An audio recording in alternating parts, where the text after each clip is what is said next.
ओम नमो जी आरंभा सकळा देतो प्रारंभ आठवणी तुझी स्वरूप शोभा वंदन भावे करीत नमन माझे होतो वाहिनी वाघुरदेव विलासिनी कीर्तन शिवावदा निरूपणे भावार्थ काणे जय माझे नमन माझे गुरुवर्या प्रकाश रूपा तू स्वामी स्फूर्ती देवी कीर्तन सेवा करावे जेणे आश्रुत या सुखवाटे नमन माझे संत सज्जना आणि योगी मुनिजना सकळ श्रोते साधुजना नमन माझे साष्टांग जयंती केली या स्मरण होय सकळ विद्येचे अधिकरण ते चंद सृजन नमस्कार आता मस्तक हे पाया मस्तक हे पाया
काळाची उडी पडेल बा जेव्हा सोड पण अभंगाचा अर्थ एकच आहे नको नको म्हणा गुंतू माया जाईल तू कोबरा या अभंगातून सांगतात अरे म्हणा तू या मायात गुंतू नको का या मायेत गुंतल्यामुळं काळाची उडी कधी पडेल आणि काळ आपल्याला कधी ग्रासून टाकेल ग्रासून म्हणजे काय खाऊन टाकेल हे कळणार नाही या ठिकाणी तुला कोण सोडवणार नाही ना सोयरी सोडवणार ना राजा सोडवणार ना चौधरी सोडवणार आणि का सोयरे बले बले माय बाप पण सोडू शकत नाही तो कोबराईला साधकाने प्रश्न केला नेमकं सोडवतो कोण तेच तो कोबराने सांगितलं एका भगवंता वाचून एका चक्रपाणी वाचून तुम्हाला दुसरं कुणी सोडवणार नाही हा झाला अभंगाचा सरळ भावार्थ विठाला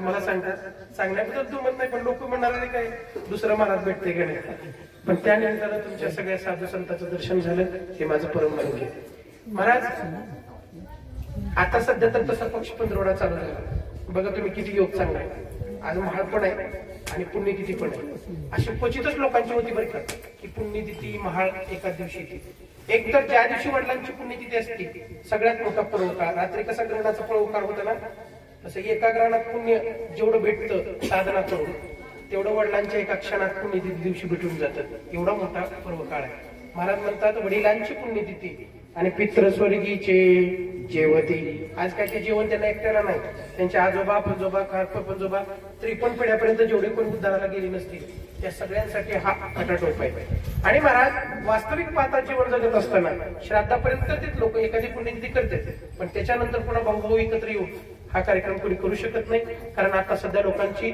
जिवंत लोकांवरच श्रद्धा नाही आणि प्रेम पण नाही मेल्याच्या नंतर राहील याची गॅरंटी नाही पण अशा या कलियुगामध्ये जगामध्ये वाद संवाद सारखा चालू असतो कोणीतरी कोणाला सांगतो कोणीतरी कोणाला बोलतोय बरोबर आहे काय भांडणामध्ये सुद्धा संवादच असतो बरोबर आहे फक्त भाषा कडक असते बोलणं वेगळं असतं बरोबर आहे पण समोरचा बोलला की त्याला उत्तर देतो पण महाराज ज्या वर्षी एखाद्या जीवाविषयी आत्मीयता वाढावी अंतःकरणामध्ये एखाद्या जीवाचं कल्याण व्हावं अशी इच्छा ज्यावेळेस ज्या ठिकाणी उत्पन्न होते ते म्हणजे जगाचे संत महाराज जगातील संतांनाच आपला तुमचा आमचा कळवळा आला म्हणून तर महाराज का कळवळा आला त्यांना माहिती आहे या जगाचं ज्ञान कुणाला झालं असेल तर संतांना झालं पहिल्यांदा जन्माचं ज्ञान झालं देहाचं ज्ञान झालं आणि आपण नेमकं कशासाठी आलो हेही कुणाला कळलं फक्त संतांना कळलं आणि ज्याला कळलं नाही त्याला जीव म्हणतात ज्याला कळलं त्याला संत म्हणतात आणि ज्याला कळून काही उपयोग होत नाही त्याला देव म्हणतात विठाला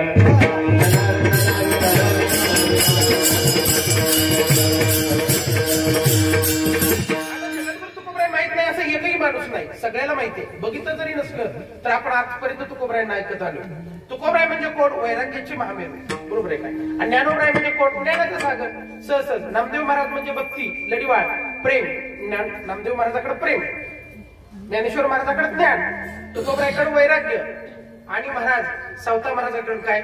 अद्वैत भक्ती. जिथं द्वैतच नव्हतं, कांदा सारखा लसूण सारखा, बरोबर आहे का? आपण मेलो कांदा सोडून लसूण मेलो, बरोबर आहे का? पण त्यांनी मिरचीत सुद्धा तो पाहिला. अशी अद्वैत भक्ती कुणी केली तर सावता महाराजांनी केली महाराज. एवढंच नाही, नाथ महाराजांसारखी शांती कुणाकडे नव्हती. प्रत्येक संतांकडे एक गुण असा विशेष होता की ज्या गुणामुळे फक्त त्यांचंच कल्याण नाही तर त्यांच्या आसपास राहणार नाही, अख्ख्या जगाचं कल्याण झालं. कारण संतांच्या विभूतीच असतात तेवढ्यासाठी. कशासाठी? जगाच्या कल्याण. देह कष्ट भीती परउपकारे, देह कष्ट भीती परउपकारे,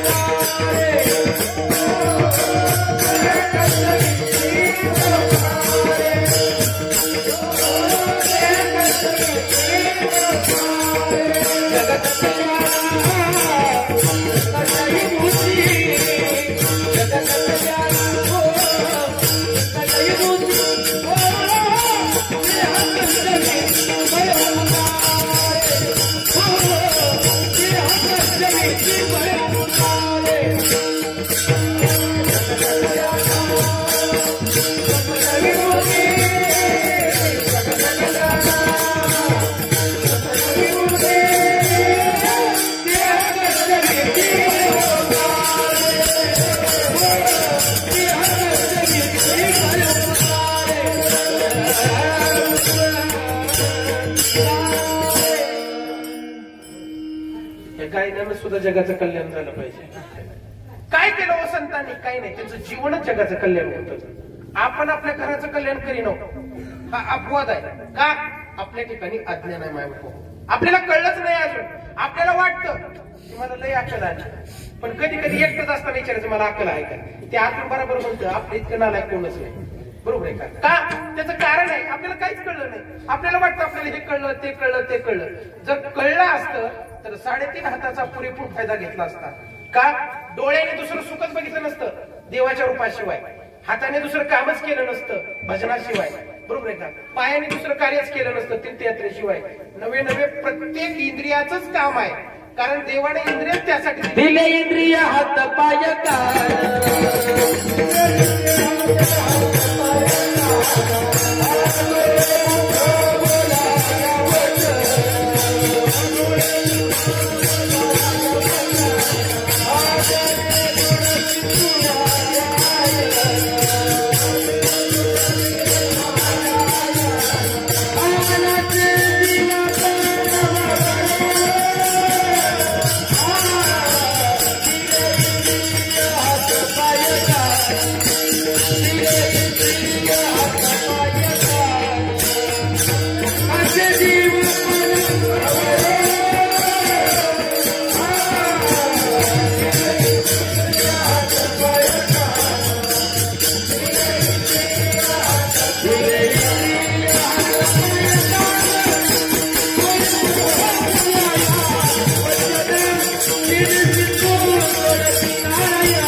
मालक शेतकरी हुशार होता. त्यानं काय केलं माहितीये का? असा कासरा वरनं घेतला. कुठनं? शिंगातनं, मधनं. शिंग माहितीये ना?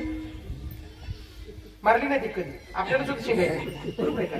आपण ते दाखवीत नाही. कीर्तनात आलं की दाखवून, बरोबर आहे. त्या शिंगातून कासरा घेतला आणि शेतकऱ्यांनी एवढं जोरात ओढलं, खोंड बंगल्याला निघालं पिकातनं.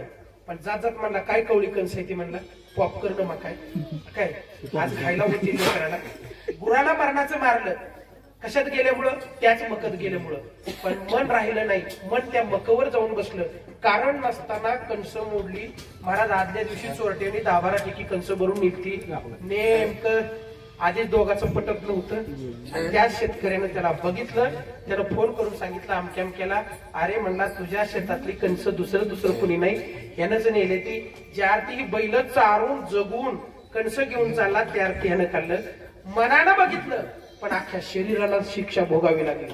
महाराज मन कार्य करतं, पण जीवाला ते भोगावं लागतं. बघा तुम्ही, महाराज प्रत्येक गोष्ट मन करतं, मन सांगत नाही हे खरं आहे का खोटं आहे. मन कधी पश्चाताप करतं? ज्यावेळेस सगळं काही संपून जावं त्यावेळेस मन पश्चाताप करतं.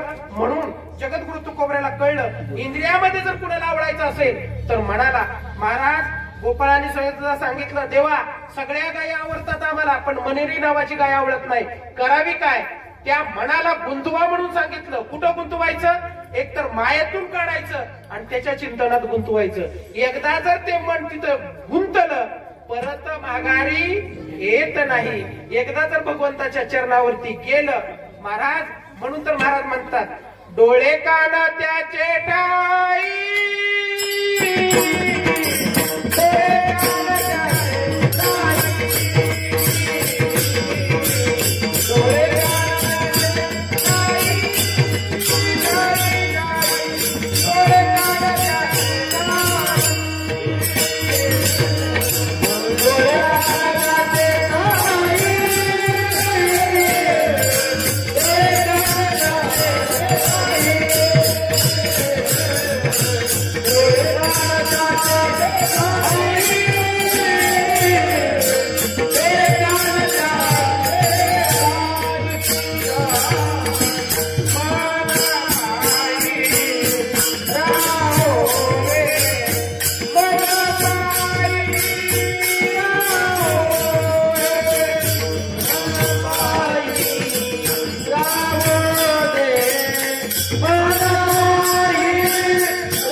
अभंगाची सुरुवात असेल, गुण आला गावारी सुंदर जो डोळे काढ त्याचे ठाई, मन पाये राहोये. या जर मनाला जर छंद लावायचा असेल तर डोळे कुणाकडे लावा लागतील? त्याच्या रूपाकडे लावा लागतील. आणि कान त्याच्या बदनाकडे लावलं मन पावल्याशिवाय राहत नाही. मनात काय घेऊन दे, पण जर शरीरच नाही केलं तर, जरी समजा मनात आलं एखाद्याचं उचलावं नाही, उचललं तर काहीच होणार नाही माया. पण हे मन उचलय आणि त्या मायामुळे ह्या सगळ्या गोष्टी करायला तयार होते. आणि ती माया भगवंताच्या जवळ गेल्याशिवाय सुटत नाही. आपण माया म्हणजे काय म्हणतो? मी आणि माझी मुलं बाळ. तुकोबराय सांगतात, हे सोड, या मायेचं सोड, पण तुझं आयुष्य चाललंय हे सुद्धा तुला लक्षात येईल. बरोबर आहे काय? आता मला सांगा, किती पैसे दिले आपण काढायचं पांढरं करायला? मग पांढरं झालं त्या त्यांनी काय म्हणताय? पसारा वाढवलेला आवर. आपण आवडतो का पुन्हा वाढवतो? बरोबर आहे का? एखाद्याची पोरं जर सर्व्हिसला लागले असले ना तर म्हातारी पुण्याला जाण्यापेक्षा म्हणते राहू दे इथंच. काय कळलं? 2 वर्ष ते कारवडी घेऊन दे. बरोबर आहे का? नाही दूध काढायला आलं तर यायला झाले की लाख रुपयाला इकून टाकतो. बरोबर आहे काय? महाराज जशा बेंडकुळीला सापानं गिळल्याच्या नंतर बेंडकुळीला पुढे एखादा किडा दिसू द्या, माशी दिसू द्या, तर ती खायच्या नादानं काय करते? मी असं बोलत नाही, पण ज्ञानोबराय म्हणतात त्याला माझा सुद्धा नाईलाज आहे. ती जीभ बाहेर काढते, जिबाळ लांबलं म्हणतो आपण. बरोबर आहे का? आणि ती काय करते? त्या जिभेला ती ओढती, तर तिला माहित नाही की आपण गिळंकृत होणार आहे. तसं महाराज तुम्ही आम्ही मायेमध्ये गुंतलोय, आपल्याला माहित नाही. आपल्याला काय माहिती आहे सांगा मला? बालपण गेलं, तरुण पण गेला, आजोबा. बरोबर आहे का? आता काय उरलंय? वृद्धपण. बरोबर आहे का? किती दिवसाचं कोण हे सांगू शकतं का? नाही. महाराज म्हणतात, कोण दिवस येईल कैसा नाही देहाचा वचवसा, वारे सावध तोडा माया आशा. आणि काय करायचं आपल्याला? की माया तोडायची आहे. महाराज मग काय करा? महाराज म्हणतात, आलिया संसारा उठा वेग करा, शरण जा उदारा पांडुरंगा. कितीतरी आपण त्यातून समजावून सांगण्याचा प्रयत्न केला. तुकोबरायला विचारलं, तुम्ही म्हणता मायाजाळ तोडा, पण मायाजाळ तोडल्याच्या नंतर आमच्या आई बापाचं कसं होईल, याचं कसं होईल, त्याचं कसं होईल? तुला माहितीये का? म्हणजे ज्यावेळेस काळ उडी घालील ना त्यावेळेस हे नातेवाईक जरी जवळ असले तरी सुद्धा तुला काय करू शकणार नाहीत अभंगाचं तू काळाची ही उडी पडेल जेव्हा काळाची ही उडी पडेल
एवढी पडेल बा जेव्हा या दोन चरणामधलं जेव्हा आणि तेव्हा हे महत्वाचं आहे. कधी कळेल महाराज म्हणतात तुला कळेल येड्या हे काय आहे आपलं आणि आपण आणलं होतं काय बरोबर. कधी कळेल ज्या वेळेस उडी घालील कोण या जगात दोघ जणच उडी घालतात बरं का. एक देव उडी घालतो आणि दुसरं कोण उडी घालतं यम यम यम हय हम म्हणत ते आणि ते काय उडी साधी घालीत नाही रेड्या सहित उडी टाकतात बरोबर आहे का. ती म्हणजे आजपर्यंत या मृत्यू लोकांमध्ये जेवढे जन्माला आले ना आयुष्य तेवढ्यापैकी कुणाला सोडलं नाही. आपण पाहतो आपले आजोबा गेले पंजोबा गेले मग मला सांगा ते जात असताना कुणी कुणी अडवलं बरोबर आहे का. उसून झाल्यावर म्हाताऱ्याला अडवेल असेल तो भाग वेगळा. अजमेला पंजमेला अजमेला पंजमेला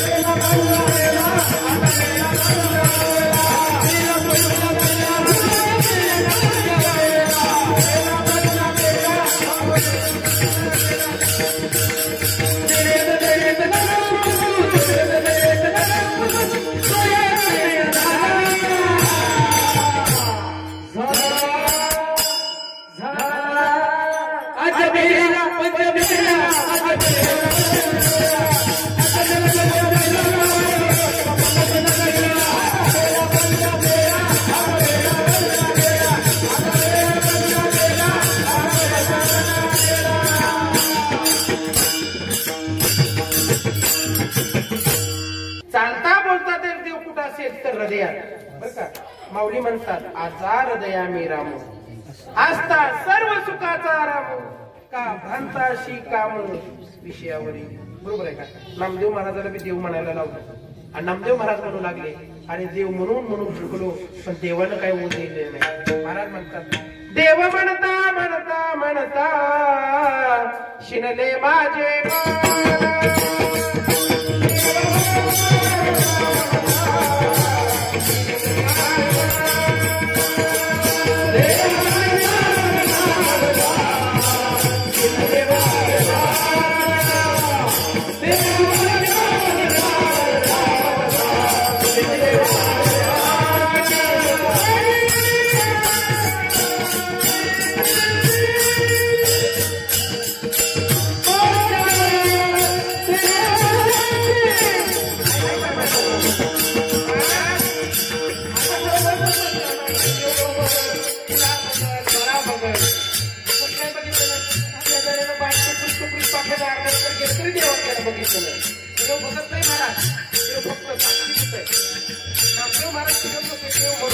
नामदेव महाराज यात्रेला गेले त्या त्यांना कळलं कुठं जरी गेलं काशीला गेला तर गंगा नदी वाहते. गंगा नदीमध्ये काय आहे? पाणी आहे ना, बरोबर. काशी विश्वनाथाची मूर्ती आहे शालिग्रामाची, कशाची आहे? पाषाणाची. माझी पांडुरंग परमात्म्याची मूर्ती कशाची आहे? पाषाणाची. चंद्रभागेत काय आहे? पाणी. म्हणून नाथ महाराज वर्णन करताना म्हणतात पाणी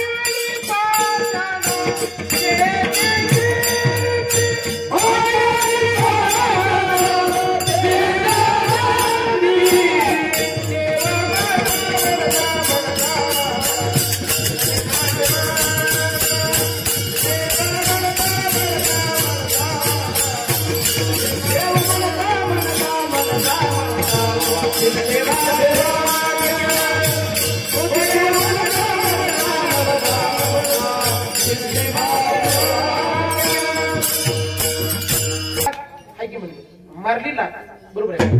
दुर्जन होता म्हणून खांबावर लात मारली. लात मारल्याबरोबर खांब 2 तुकडे झाले. महाराज ती खांब नाही, 3.5 हाताचा खांब आहे, लक्षात राहू दे. त्याच्यावर एकदा लात मारा. कशाची? बरोबर आहे का? भक्तीची, वैराग्याची, ज्ञानाची. 2 तुकडे झाल्याशिवाय राहत नाही. आणि आत्मा हळूच भगवान परमात्मा प्रगटल्याशिवाय राहत नाही. आपण उगाच नुसतं अभंग म्हणून गेलो म्हणे त्याशी काष्ट्याने सकळ, बरोबर आहे का? काष्टी पाशाने सकळ आई वनमाळी जेते तेते. मग घरी राग आला गेल्यावर बायको दिसत नाही का? लेकरात दिसत नाही का? जनावरात दिसत नाही का? शेजाऱ्याच्यात दिसत नाही का? हा भाव का निर्माण झाला नाही? आपलं मन अजून सुद्धा मायेतून बाहेर निघलेलं नाही. आणि या मायेतून मनाला जर बाहेर काढायचं असेल तर त्याला वारंवार सांगावं लागेल, अरे तू गुंतू नको. कारण का? ज्यावेळेस उडी महाराज उडी घातली कुणी? नरसिंह महाराजांनी. आणि ज्यावेळेस हिरण्यकश्यप असा उचलला आणि मांडीवरती घेतला त्यावेळेस भक्त प्रल्हाद हात जोडून विनंती करू लागला, देवा सोड आता त्याला. ते म्हणले आधी कशाला मला बोलवलं होतं, बरोबर आहे का? आता तू सुद्धा ह्याला सोडवू शकत नाही, कारण ह्याचं कर्म दूषित झालंय. आणि मृत्यू जरी असला, तू जरी पोटाला आलेला असला तरी सुद्धा तू याला वाचवू शकत नाही. कारण मी एकदा ज्याच्याकडे वाकड्या नजरेने बघितलं त्याचा काटा काढल्याशिवाय मी सोडीत नाही. आणि बघता बघता जसं कलंगड फोडावं तसं टार करणं, पोट फाडणं, न मरणारा वरण प्राप्त करून आलेला जर हिरण्यकश्यपूची अशी अवस्था असेल, तुमचा माझा पोरगा भक्त प्रल्हाद नाही, बरोबर आहे का? तुमचा माझा वशिला नाही. आपलं देव काय हार करील लक्षात राहू द्या. या लोकाचं नाव आहे मृत्यूलोक. आणि ज्यावेळेस जशी भक्त प्रल्हादाला सोडवण्यासाठी देवाने अनेक वेळा उडी मारली, पण तो भक्त प्रल्हाद सुद्धा कालांतराने या मृत्यू लोकामध्ये मृत्यू पावला. तुमच्याची सुद्धा तीच गत होईल. आणि म्हणून महाराज म्हणतात सुखाची जनती नाही आधी अंती अवसान. सुख कुठे आहे? देव आपलासा करण्यामध्ये. महाराज पण जीव जरा जास्त शहाणा असतो ना. जीवानं प्रश्न केला तर कोबरायला मनानं सांगितलं म्हणजे प्रत्येकाचं प्रत्येकावर. मला सांगा, ज्यावेळेस कोरोना आला त्याच वेळेस या देशाचा प्रधानमंत्री, मुख्यमंत्री महाराष्ट्राचा कुठं जाऊन बसले होते? किती जणांना वाचवलं? येड्या हो, आपल्याला कोणीच वाचवणार नाही. डॉक्टर जरी किट घेऊन उभा असला तरी त्याच्या मनात आल्यावर आपलं काय होणार याची जरा थोडी कल्पना घ्या. आणि बोध जो मनाला तो मनाला बोध झालाच पाहिजे. तुकोबरायांनी मनाला सांगितलं, तुला ना देशीचा राजा सोडवणार, ना देशीचा प्रधान सोडवणार, ना देशीचा सोयरा. महाराज तुझे सोयरे जरी किती जरी असले तर ते तुझ्याला सुद्धा सोडवणार नाही. अभंगाच्या ते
राजा देशीचा चौधरी अनेक सोयरी बली बली. महाराज ज्याच्या आईच्या गर्भामध्ये असताना ब्रह्मास्त्र सोडलं तर रक्षण करणारे भगवान परमात्मा होते. कोण? जो आईच्या गर्भामध्ये ब्रह्मास्त्र पडल्यानंतर सुद्धा वाचला, परीक्षित. बरोबर आहे का? कुणाचा मुलगा? अभिमन्यूचा. बरोबर आहे का? जो उत्तराच्या गर्भामध्ये वाढत असताना अश्वस्थामानं ब्रह्मास्त्र सोडलं आणि समूळ कुळ पांडवाचा नष्ट व्हावा असा प्रण घेतला. ब्रह्मास्त्र सोडलं महाराज. देव सूक्ष्म रूपाने गर्भामध्ये गेले उत्तराच्या आणि परीक्षित राजाचे हात जोडले. कोणाला? त्या भगवंताला. कुठल्या? आलेल्या ब्रह्मास्त्रावर जे ब्रह्मदेव बसलेले होते त्यांना हात जोडले. कुणी? गर्भात परीक्षित राजानं. आणि जोडल्याबरोबर ब्रह्मदेवाला दया आली. कुणाची? त्या जीवाची. म्हणून महाराज म्हणतात, म्हणून शरण जावे सर्वे भावे देवाशी, तो हा उतरील पार भवदुस्तर नदीचा. आणि देवानं रक्षण केलं. आणि तोच परीक्षित राजा ज्या वेळेस ऋषीच्या शापानं मरणार होता त्यावेळेस शेवटच्या दिवशी मात्र भगवंतांनी त्यांना वाचवलं नाही. मग मला सांगा, बघा देव होता, दशरथ राजा त्याचा बाप होता, चुकून कर्म झालं तरी पण त्यांना सोडवलं नाही. एवढंच नाही महाराज, स्वतःची मुलं, बरोबर आहे का, भगवान परमात्म्याच्या समोर मरायला लागली तरी सुद्धा देवानी त्यांना सोडवलं नाही. एवढंच काय मला सांगा, कुणाला सोडवलं? कुणाला सोडवलं नाही. सीता बायको असताना सुद्धा स्वतः भूमिगत व्हायला लागली तरी देवानं तिला वाचवलं नाही. कारण देव इथं चाललेल्या नीतीचा कारभार बदलत नाही. तुमचं माझं जीवन ज्या प्रारब्धानं चाललंय त्याच प्रारब्धाचा नाश करण्याची ताकद फक्त आणि फक्त संतांमध्ये आहे. महाराज अनेक जणांचे जीव वाचवले. एवढेच नाही, मेलेला माणूस उठवलं. कुणी उठवलं? कोणी उठवलं? हा, तुकोबरायने. कुणाचा मुलगा उठवला? शुभकासाराचा. का उठवला? त्यांना माहित होतं कीर्तनामध्ये शुभकासारामुळं कुठल्याही प्रकारचं विघ्न येऊ नये म्हणून शुभकासाराचा मुलगा जिवंत केला. पण आज जीवाला आवडती ती माया. महाराज जोपर्यंत वैराग्य येत नाही तोपर्यंत वैराग्याच्या गोष्टी बोलण्यात मजा नाही. म्हणून एकदा प्रेमानं भजन करू. विठोबा कुमार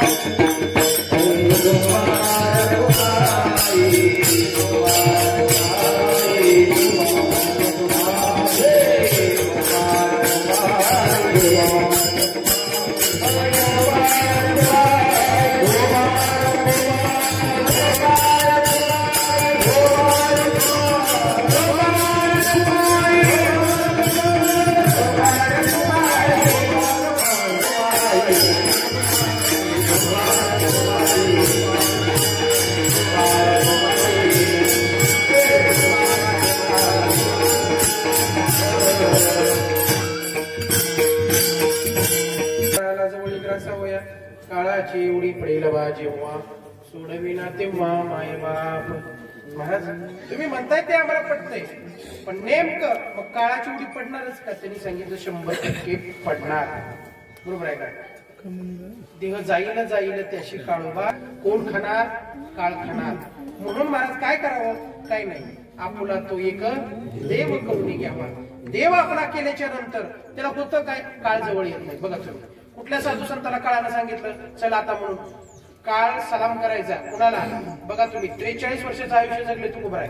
रोज यायचा आणि सांगून जायचं तुम्हाला जगायचं की तूर जगा बरं का, आम्ही काय तुम्हाला नेला येणार नाही. नुसतं तुकाराम म्हणलं तरी काळ घाबरत होता. आपल्याला कोणच घाबरत नाही तरी आपण एवढी नाटक करतो. मला सांगा ज्या वेळेस काळ येईल त्यावेळेस अवस्था कशी असेल आपली? तुकोबराय म्हणतात एका अभंगात, कळू येईल अंत काळी प्राण प्रयाणाच्या वेळी. आणि राहतील निराळी रांडापोरे. महाराज म्हणतात तुटला आयुष्याचा दुरा येर वाहू का पसारा टाकून पडली रांडापोरे अंती होती पाठमोरे. महाराज या मायेत जर गुंतलो तर एक दिवस ही काय करणार, ही माया ही सगळं सोयलं कुठवर येणार, पत्र्याच्या शेडपर्यंत. एकदा का काळी वडली यांचं काम झालं की पुन्हा म्हणणार पुण्यतिथी कधी, श्राद्ध कधी, आणि जेवायला काय केलं, याच्या पलीकडे काही सोय नाही महाराज. म्हणून महाराज म्हणतात दिनाचा सोयरा पांडुरंग, तो करतो तरी काय, तर तुम्हाला काळाच्या यातना होऊ देत नाही. म्हणजे मरणार नाही का, 100% मरणार. पण बोक्यानं पिलेला उचलणं आणि मांजरीनं पिलेला उचलणं फरक आहे. काळ जरी आपल्याला न्यायला आला तर काळाच्या वेदना आपल्याला होणार नाहीत. म्हणून भगवान परमात्म्याची भक्ती करत असताना ती योग्य प्रकारे ज्ञान घेऊन मग भक्ती करावी. आणि ती भक्ती म्हणजे काय, भगवंताचं साधं आणि सोपं नाम, जे अंतकरणापासून मन जपायला लागलं. महाराज म्हणतात मन कुठं गुंतवायचंय, त्या ठिकाणी. आणि म्हणून महाराज म्हणतात अरे बाबा तू मग सोडवणार कोण, तुकोबराय म्हणतात जीवाला सोडवणार देवाशिवाय दुसरं कोण नाही, अभंगाच्या शेवटच्या चरणात.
Yeah.